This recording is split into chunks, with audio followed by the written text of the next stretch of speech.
Hello friends, welcome to the lecture of functional analysis. In the last lecture, we have seen the concept of separable set. We have seen that the separable set is a set having a countable dense subset. In the same lecture, we have seen some examples and theorem depending on the separable sets. In today's lecture, we will go to understand open mapping theorem. Let me share my screen.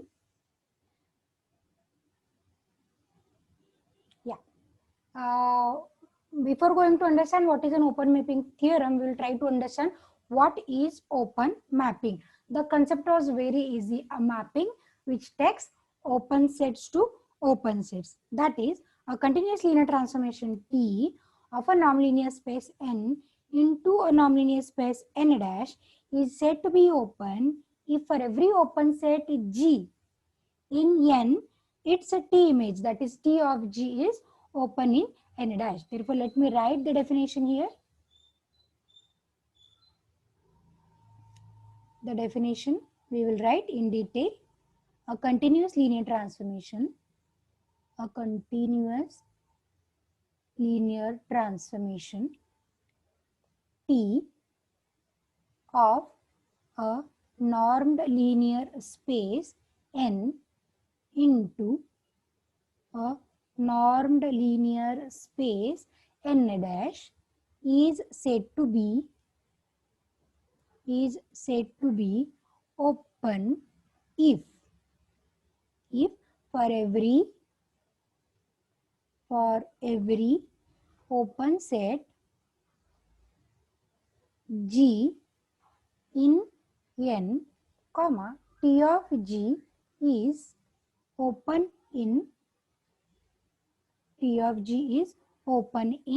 N dash. Okay, the very simple meaning is it carries open sets to open set. That is, if this is a normed linear space N, continuous linear transformation T, and the codomain is say N dash, then if we have an open set say G here, okay, the corresponding T of G will be open in N dash. Both the sets are open. G is open and also TG is open. Therefore, the mapping which is taking a open sets to open set is called as an open mapping.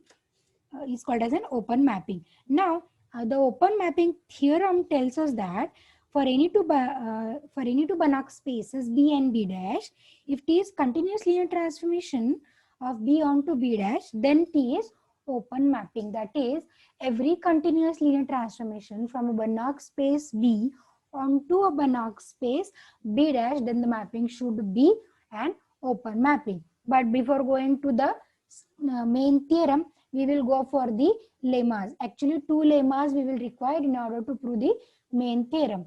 Therefore, first lemma we will write here. Okay, now everyone is knowing the meaning of a lemma. Lemma is the statement which is required to prove the main theorem. Okay, therefore let me write the statement of lemma number 1. Here, let S of XR, okay, what this notation is? S of XR is notation of a sphere centered at X with radius R. R is greater than 0. B, an open sphere. B, an open sphere in Banach space B with center at X and radius R. Okay, then what SR is? SR, be the open sphere, the symbol we are using, SR, be the open sphere with center at origin and radius R. Okay, therefore is the meaning clear? S of R here I will write is nothing but S center at 0 with radius R, right? Okay, then what lemma says? Statement number 1. Then first statement is S of XR is equal to X plus S of 0 R, or one can write this as X plus SR. Statement number 2, SR is R times S1, or one can write S of 0R is R times S of 0, 1. Okay, before going to prove these two statements, it is very essential for us to understand the meaning. Okay, if we look at the statement S of XR is X plus S of 0R, it doesn't mean that we are taking the center out of the open sphere. This is just an example of a translation mapping. Okay, I'll show you how. Here, X plus, first we'll try to locate S of 0R. What will be S of 0R? S of 0R is an open sphere centered at 0, that is origin, with radius some r, right? Therefore, this is our position of S of 0R, say. Therefore, this distance is nothing but r, right? Now, if I add a vector x, no doubt we are taking an example of an R2 space. Let me clear this thing. Same, no doubt, same kind of situation holds in every dimension space, that is up to Rn also. But as R2 is easy to understand, I am explaining it in the R2 space. Now, therefore, this is S of 0R in R2 spaces. Now, I am adding a vector x, right? Adding a fixed vector x to S of 0R, by definition, it means that we are adding a vector x to every element of the sphere. To every element of the sphere. Okay. Suppose this x is some having a coordinate some ABC. Then, if I add this AB coordinate to origin, what will happen? The resulting coordinate will be nothing but AB itself, because we are adding AB to 0, 0. Therefore, resulting will be AB. Therefore, this is a vector x itself, right? This is my vector x.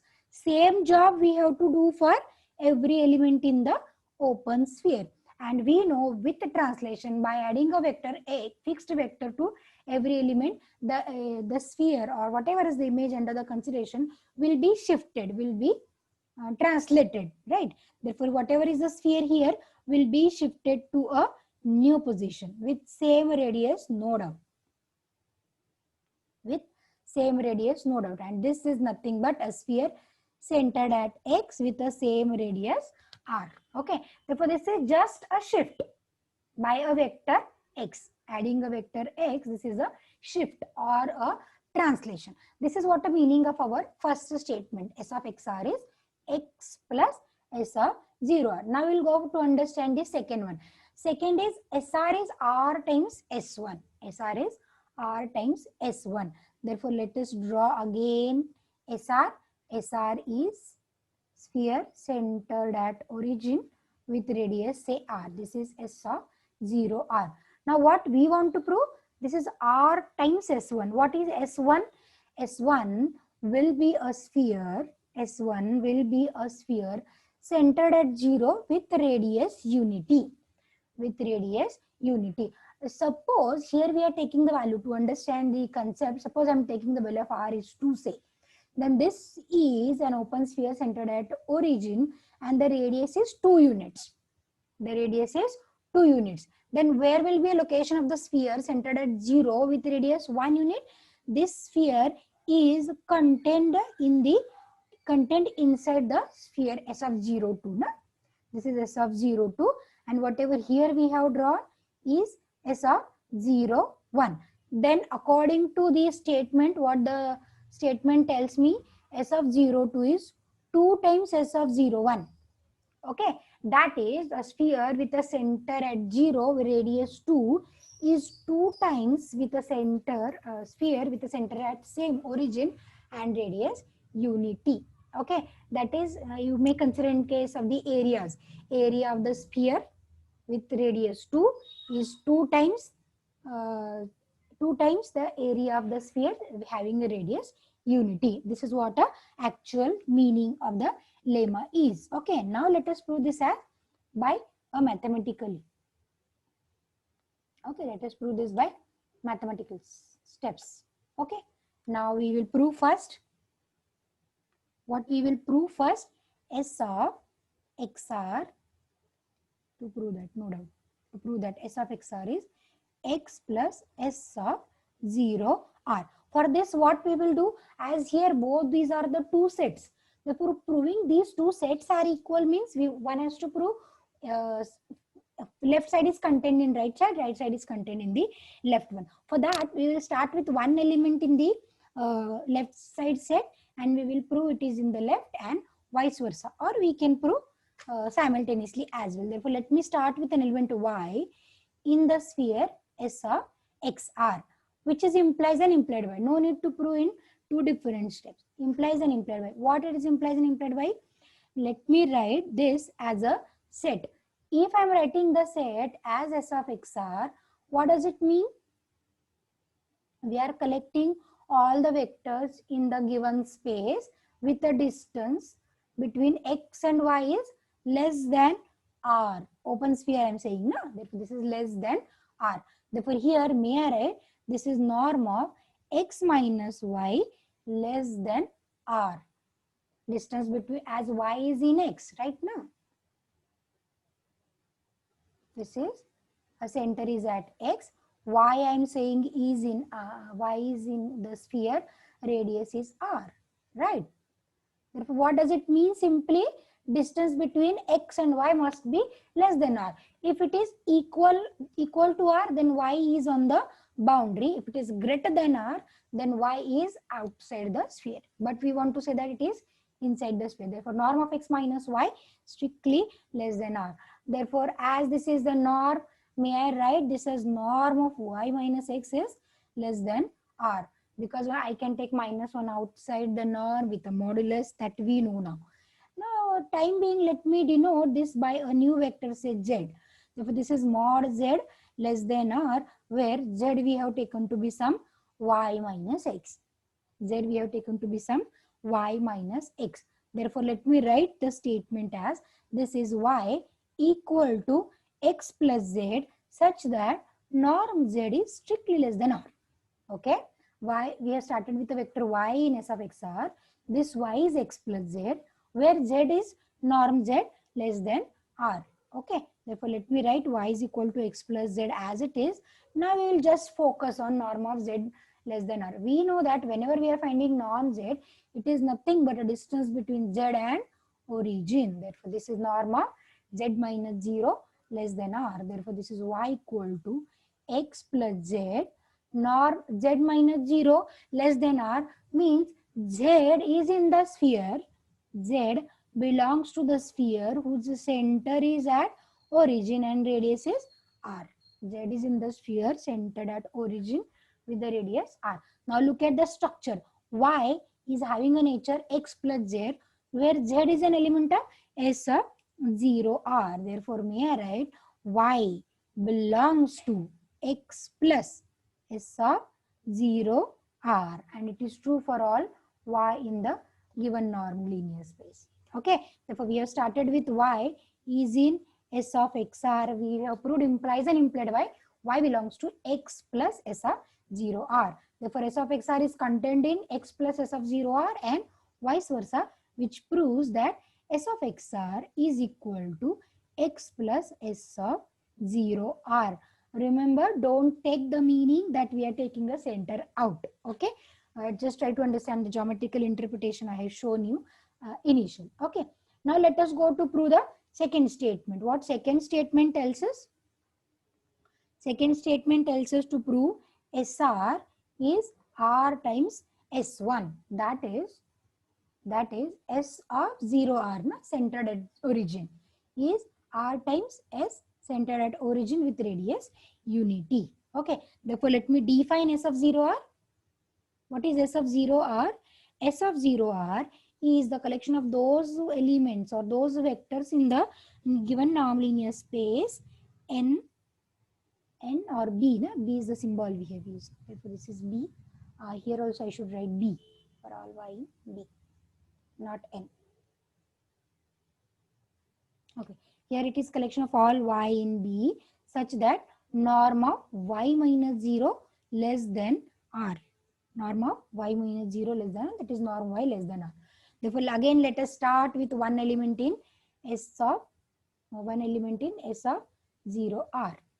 Therefore, let me start with again y in S of 0 R, which implies an implied by norm y strictly less than R as per this definition, norm y less than R. Okay, what R is? R should not be 0 because it is a radius, or rather we will write R is greater than 0. Knowing R is greater than 0, let me shift it to the left, writing 1 by R norm y strictly less than by 1. Okay, R is positive, therefore whether I write it as a modulus, there is no effect. Therefore mod 1 by R into norm y less than 1. Now let me absorb this modulus 1 by R in the norm according to the fourth property. Therefore this is norm y minus R less than 1. Norm of y minus R less than 1. Again let me call this as a new vector, say z, norm z less than 1, where z is y by R. Okay, therefore again let me write this as norm of z less than 1 on the condition y is equal to, what is the value of y? R z. R y is R z. Therefore if here we will write y is equal to R z. Okay, and where norm z is less than 1, therefore may I write z belongs to S of 0, 1. Z belongs to S of 0, 1. Therefore combinedly y is equal to Rz, z in S of 0, 1. Therefore may I write y is in R times S of 0, 1. We have started with y is in S of 0, R. The statement is implies and implied by, and as we have discussed previously, one can claim that S of 0, R is R times S of 0, 1. Okay, hence the proof of lemma number 1, quite easy lemma we have. Okay, now let us go to lemma number 2, which is required for us to prove the main theorem. Now I want to just recall you, whatever this lemma we are writing a second lemma, this we have already studied in semester 1 real analysis 1 multivariable differential calculus. Let me write the statement first, then you may recall this. Okay, so the statement is, if B and B dash are Banach spaces, B and B dash are the Banach spaces. Let me write B capital because it was in the honor of a mathematician Stephen Banach. So these are the Banach spaces, and if T is a continuous linear transformation of B onto B dash, then image of each open sphere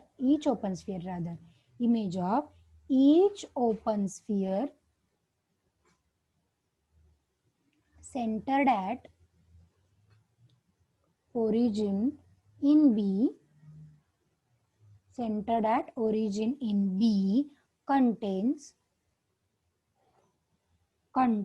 an open sphere centered at origin in B dash. Let us recall the statement. We have two Banach spaces with us, B and B dash. Let me draw sketch B. This is B dash. Say this is B.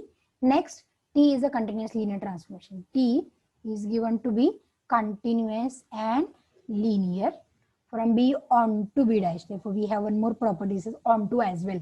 Then image of each open sphere centered at origin in B contains an open sphere centered at origin in B dash. Therefore, first let me assume somewhere here is the origin of our space B. Then let me draw one open sphere around this. Let me draw some open sphere around this. Therefore, image of the sphere, let me call this as some S say. Therefore, what will be the T image of this open sphere? What will be a T image? Let me say T image will be some T of S. We don't know whether the T image will be sphere exactly or not. Therefore, I have drawn a rough rough image, not exactly a sphere. Okay, now statement says that image of each open sphere centered at origin in B, the image is set T of S. Now this T of S contains an open sphere centered at origin in B dash. Say 0 dash be the origin in B dash, and let me draw an open sphere around it.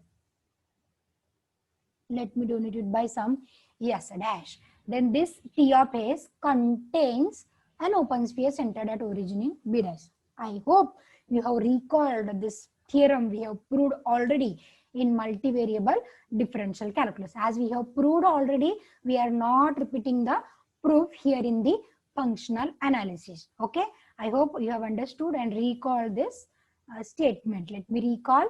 This is an open sphere centered at origin in B.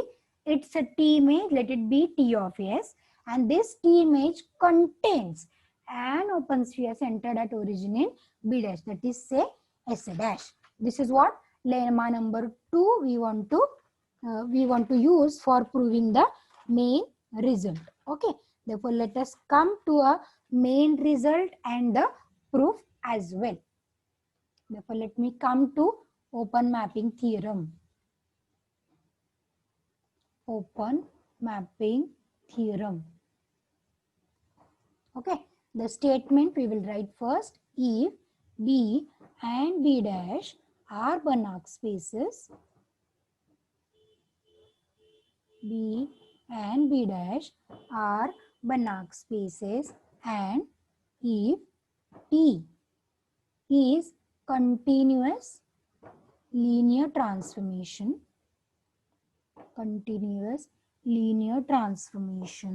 of B onto B dash, then capital T is an open mapping. For how many conditions are imposed? Okay, how many conditions are imposed for the mapping to be open? Domain and codomain are the Banach spaces, and those are joined by a mapping T, which is continuous, linear, and onto as well. And our aim is to prove that the mapping is open. Now we know the mapping open means we have to prove that for every open set in the domain, its T image is open in codomain. Okay, therefore let me start the proof. Here what is given? Let T from B to B dash be continuous linear transformation from B onto B dash. Okay, what is the aim to prove? Mapping T is open.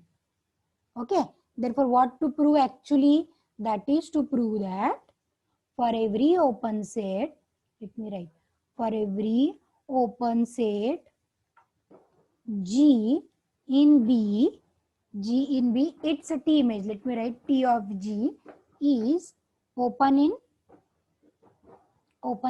B dash. Now what is the job to prove that this T of G is open? To prove that T of G is open, we will start with one arbitrary element in T of G, and we will show that the point Y, whatever the point is an interior point. That is, a small neighborhood around the point is in T of G itself. That is some sphere around Y is in T of G itself. Therefore, what should I start with? I will start with an arbitrary element, say Y, in T of G, and finally we want to prove that there exists an open sphere in B dash centered at Y contained in TG. Okay.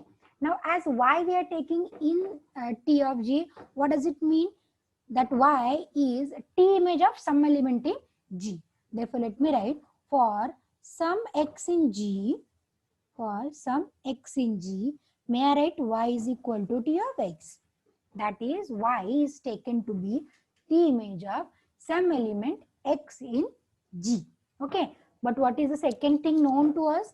G is open. Therefore, may I say, since G is open,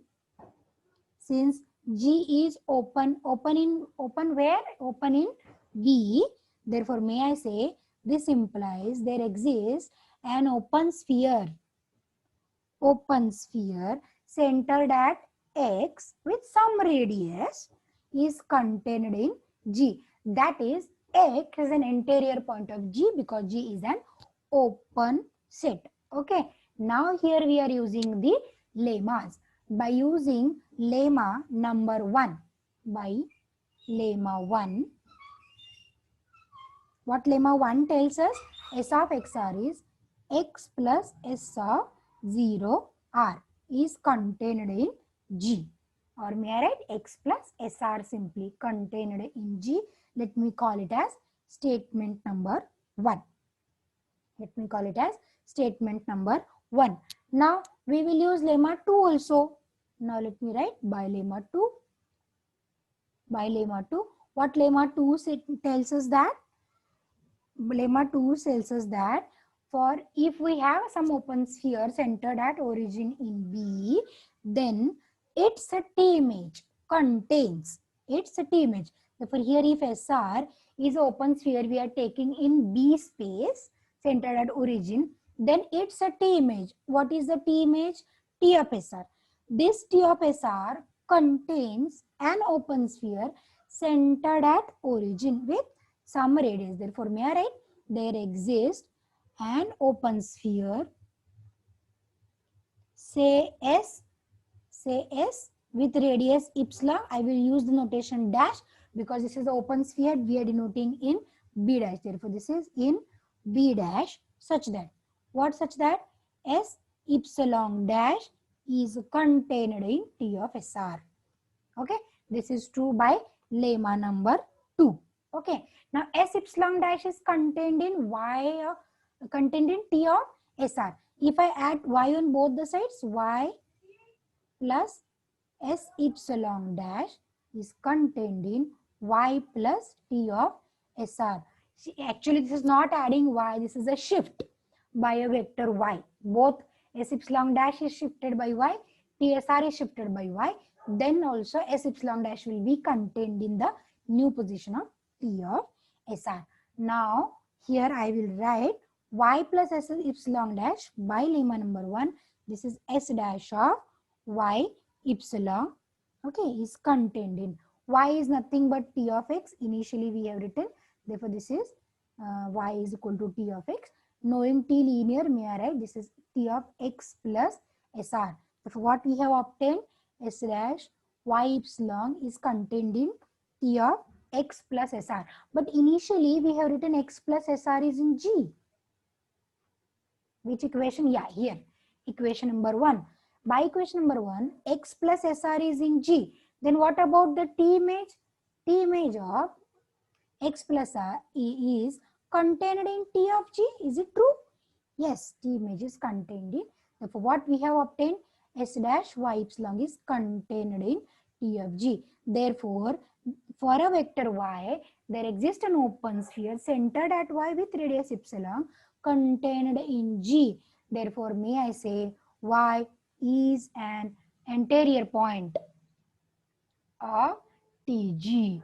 Hence, what we have obtained, thus, to each point, Y in TG, there exists an open sphere.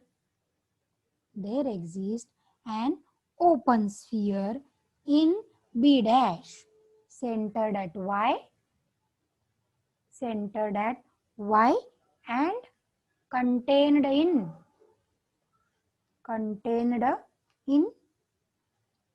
TG. Hence, TG is open set. We have started with G to be an open set in B, and here we have shown that T of G is open set where it is in B dash. Thus, or hence, for G open in B implies TG open in B dash. Therefore, we have proved that the mapping T is an open mapping. T is an open mapping. Therefore, the proof of this open mapping theorem is very easy. Totally depends on the two lemmas we have used to prove the result. Hence, if we look at the proof, it's very easy one. Okay. Hope you have understood both lemmas and the main theorem as well. Okay. Let me stop here. In the next lecture, we will come with one more new concept in functional analysis, that is a closed graph theorem. Thank you for watching today's lecture. Thank you all.